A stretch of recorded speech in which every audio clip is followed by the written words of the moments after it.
नमस्कार प्रिय दर्शकों, एक बार फिर स्वागत है आपका हमारे नए वीडियो में। प्रिय दर्शकों, आज फिर हम नया वीडियो नई जानकारी लेकर हाजिर हुए हैं। प्रिय दर्शकों, आज का ये वीडियो बहुत ही खास और मोटिवेशनल होने वाला है। दर्शकों, आज का जो प्रसंग है, आज की जो कहानी है वो है यमराज और सुहागिन का मुकाबला। प्रिय दर्शकों, कहानी बहुत ही रोमांचक है, बहुत ही मोटिवेशनल है। प्रिय दर्शकों, कहानी को एंड तक जरूर देखिएगा। प्रिय दर्शकों, एक समय की बात है, सोहनपुर नाम के एक गांव में दो दोस्त संजीव और मनोज रहते थे। दोनों एक दूसरे के काफ़ी अच्छे दोस्त थे और दोनों की ही पत्नी गर्भवती थी। प्रिय दर्शकों, कुछ समय बाद संजीव को एक बेटा हुआ और उसके कुछ महीने बाद मनोज को एक बेटी हुई। दोनों अपने अपने बच्चे से बहुत खुश थे। एक दिन दोनों दोस्त आपस में बात कर रहे थे। संजीव ने मनोज से कहा, मनोज, चाहते हैं कि हमारी दोस्ती कभी ख़त्म ना हो, हम हमेशा के लिए इसी तरह अच्छे दोस्त बनकर रहे। उसका मित्र कहता है, क्यों मित्र, हम हमेशा हमेशा के लिए ही अच्छे दोस्त बनकर रहेंगे, हमारी दोस्ती कभी भी ख़त्म नहीं होगी। देखो मनोज, भगवान को भी शायद यही मंजूर है, इसीलिए हमें एक को बेटा दिया और एक को बेटी। चाहता हूँ कि जब हमारे बच्चे बड़े हों तब उन दोनों की शादी करवा दे, ताकि हमारे साथ साथ हमारे बच्चे भी अच्छी तरह से रह सके। अब उसका मित्र कहता है कि ये रिश्ता पक्का समझो मेरे दोस्त, हम एक दूसरे से वादा करते हैं, चाहे कुछ भी हो जाए, हम अपने बच्चों की शादी एक दूसरे से, हमारे बच्चों से ही करवाएंगे। और ये बात भाभी को भी बता देना। ये दर्शकों, दोनों मित्र अपने अपने बच्चों की शादी के बारे में अपनी पत्नियों से बताते हैं और उनकी पत्नियां भी इस फैसले से काफ़ी खुश हो जाती हैं। कुछ महीने बाद संजीव को व्यापार करने के लिए परिवार को लेकर शहर जाना पड़ता है और मनोज गांव में ही रह जाता है। ये दर्शकों, धीरे धीरे समय बीतता जाता है और दोनों के बच्चे बड़े होने लगते हैं। मनोज ने अपनी बेटी का नाम सुहानी रखा था और संजीव ने अपने बेटे का नाम राघव रखा था। सुहानी बचपन से ही धर्मराज की भक्त बन जाती है। वो खूब पूजा पाठ करती है और अच्छे से पढ़ाई भी करती है, जबकि संजीव का बेटा राघव गलत संगत में पड़कर तरह तरह का नशा करने लगता है। संजीव उसे बहुत समझाया करता, लेकिन वो बिल्कुल भी नहीं समझता था। संजीव ने अपने बेटे से कहा, बेटा, अपने आप को संभालो, इस तरीके से तुम अपनी ज़िंदगी खराब कर लोगे, नशा करने की आदत छोड़ दो। अब उसका बेटा कहता है, पापा, इन सब चीज़ों से कुछ नहीं होता, ऐसे बहुत सारे लोग हैं जो मुझसे भी ज़्यादा नशा करते हैं, लेकिन उन्हें कुछ नहीं होता है, आप मेरी चिंता मत कीजिए। ये दर्शकों, संजीव को कितना ही समझाने पर उस पर कोई असर नहीं होता। इधर गांव में मनोज बीमार पड़ गया। का दिन रात इलाज करवाया जा रहा था, पर वो ठीक ही नहीं हो रहा था। ये दर्शकों, एक दिन संजीव उससे मिलने गांव आया। संजीव ने मनोज से कहा, मनोज, तुम्हारी तबीयत तो दिन प्रतिदिन बहुत ज़्यादा खराब होती जा रही है।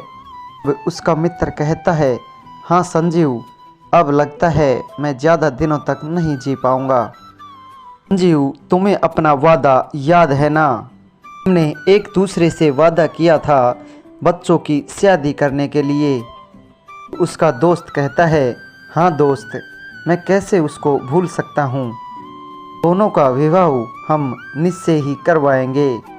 उसका मित्र कहता है, संजीव, मेरी बेटी का ध्यान रखना, बहुत ही अच्छी है।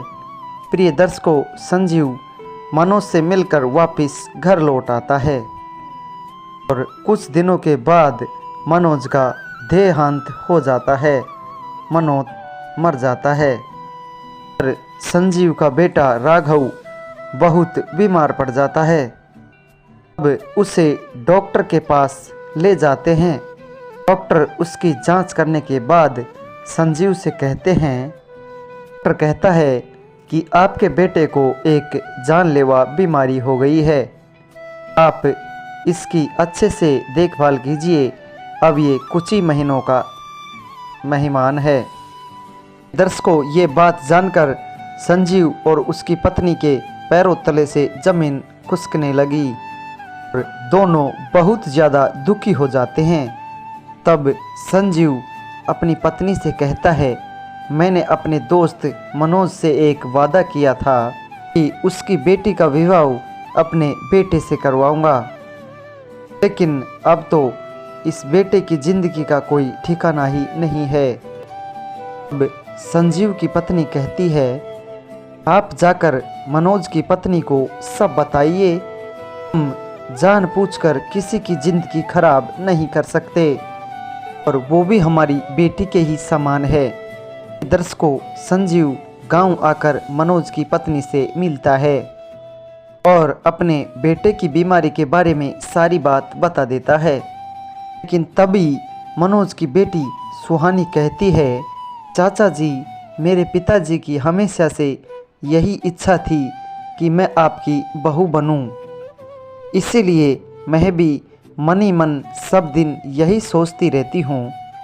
मैं हर हाल में अपने पिता की इच्छा पूरी करना चाहती हूँ और अगर मेरे धर्मराज भगवान चाहेंगे तो मेरे सुहाग को कुछ नहीं होगा। दर्शकों, कुछ दिनों बाद धूमधाम से दोनों का विवाह कर दिया जाता है। राघव धीरे धीरे और बीमार होता चला जाता है और सुहानी धर्मराज की खूब पूजा पाठ करती थी। एक दिन सुहानी मंदिर जा रही थी तो रास्ते में उसे एक वृद्ध व्यक्ति मिला, बूढ़ा व्यक्ति मिला। उसने सुहानी से राघव के घर का पता पूछा तो सुहानी ने बता दिया। सुहानी ने उसको प्रसाद दिया। उन्होंने सुहानी को सौभाग्यवती का आशीर्वाद दिया। इसके बाद वह कहीं गायब हो गया। अब सुहानी घर आई तो थोड़ी देर बाद का किसी ने दरवाज़ा खटखटाया। अब सुहानी ने ही दरवाज़ा खोला तो देखा कि वही वृद्ध व्यक्ति दरवाजे पर खड़ा है। फिर वह सुहानी के सामने धर्मराज के रूप में प्रकट हो गया और बोला, बेटी, मैं धर्मराज हूँ, तुम मेरी सच्ची भक्त हो, इसलिए मैं तुम्हें दर्शन दे रहा हूँ और मैं तुम्हारे पति को अपने साथ ले जाने आया हूँ और अब उसके जाने का समय आ गया है। ये दर्शकों, सुहानी धर्मराज के चरणों में गिर जाती है। नहीं भगवान, आप ऐसा नहीं कर सकते, आप अपनी भक्त के सुहाग को नहीं उजाड़ सकते।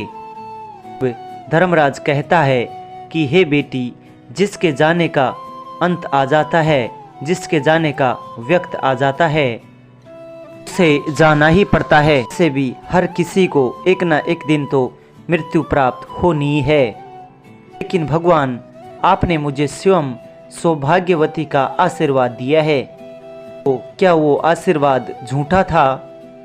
दर्शकों, सुहानी की ये बात सुनकर धर्मराज सोच में पड़ जाते हैं। कहते हैं कि बेटी, तुम मेरी एक सच्ची भक्त हो, कि एक सच्ची पतिव्रता स्त्री भी हो। मैं तुम्हारी भक्ति से अति प्रसन्न हूँ, इसलिए मैं तुम्हें वरदान स्वरूप तुम्हें तुम्हारा पति लौटाता हूँ और तुम्हें सदा सुहागन का आशीर्वाद देता हूँ। इसके बाद धर्मराज वहाँ से अंतर्ध्यान हो गए।